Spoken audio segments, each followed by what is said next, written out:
Et là, on parle d'autocritique. C'est que le Pentagone s'est dit après l'Irak et l'Afghanistan.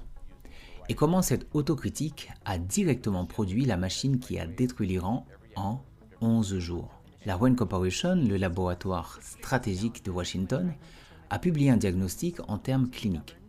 Les États-Unis sont devenus stratégiquement insolvables. Leurs engagements internationaux dépassent leurs capacités. 2 décennies de nation building, des trillions de dollars dépensés, des milliers de soldats morts. Résultat, l'Irak qui bascule dans l'orbite iranienne, l'Afghanistan qui retombe aux talibans en 24 heures. En termes wagnériens, c'était exactement le vertige cybernétique.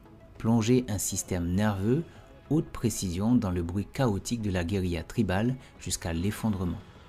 La conclusion de la Wayne Corporation est radicale.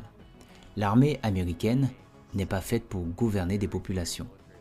Son seul objectif doit être de détruire les capacités de nuisance ennemies à distance, de sécurité absolue, puis se retirer immédiatement.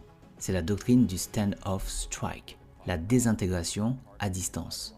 Des essaims de drones, des armes à énergie dirigées, des frappes de précision depuis des milliers de kilomètres. On détruit les radars, les ports, les centres de commandement.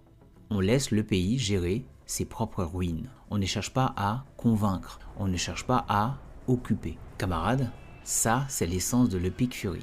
5500 cibles en 11 jours. 0 soldat au sol, 0 occupation. On enlève l'obstacle sur la route commerciale et on passe à autre chose. Mais pour frapper aussi vite et avec une telle précision que l'adversaire ne peut même pas répliquer, il fallait construire une architecture technologique inédite. De la kill chain classique qui prenait 15 minutes à quelque chose de fondamentalement différent. Quelque chose qui se décide en 30 secondes. Et ça, c'est ce qu'on va découvrir dans l'épisode numéro 10.